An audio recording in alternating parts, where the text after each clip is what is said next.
Prime Minister Modi highlighted India's contribution in fight against COVID during his address on day one of G20 Summit, saying India is going to be ready with 5 billion doses of vaccines by 2022. He pitched for mutual acceptance of vaccines and WHO recognition for Covaxin.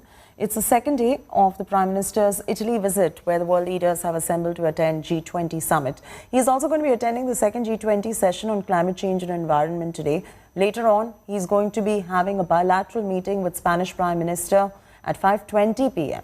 Prime Minister Modi will attend the third session on sustainable development. After Rome, will move to the second leg of European visit to attend the COP26 summit in Glasgow. After attending the G20 summit, Prime Minister is going to be moving on to Glasgow to attend 26th conference of parties to the United Nations Framework Convention on Climate Change.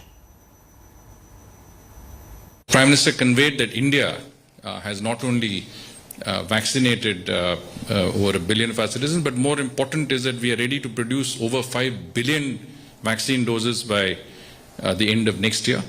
This obviously will be available not only for our citizens, but the rest of the world.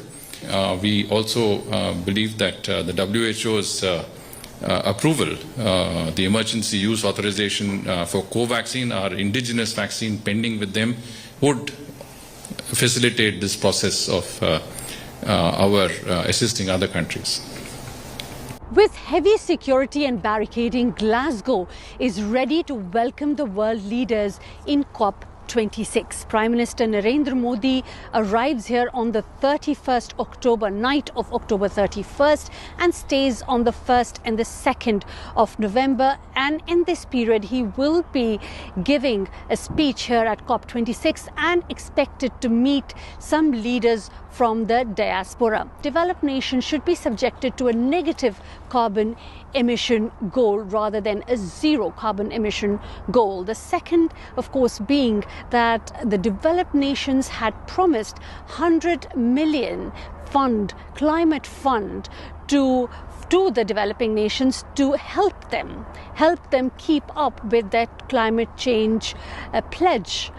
That has not happened, and one assertion would be for them to pull up their socks and come up with the funding. The third being technology share, which is very, very important for developing nations to keep up with their development, to keep up their economy, at the same time sustain climate change as well. So this being the three main important points, possibly which Prime Minister Narendra Modi will be stressing upon in COP26.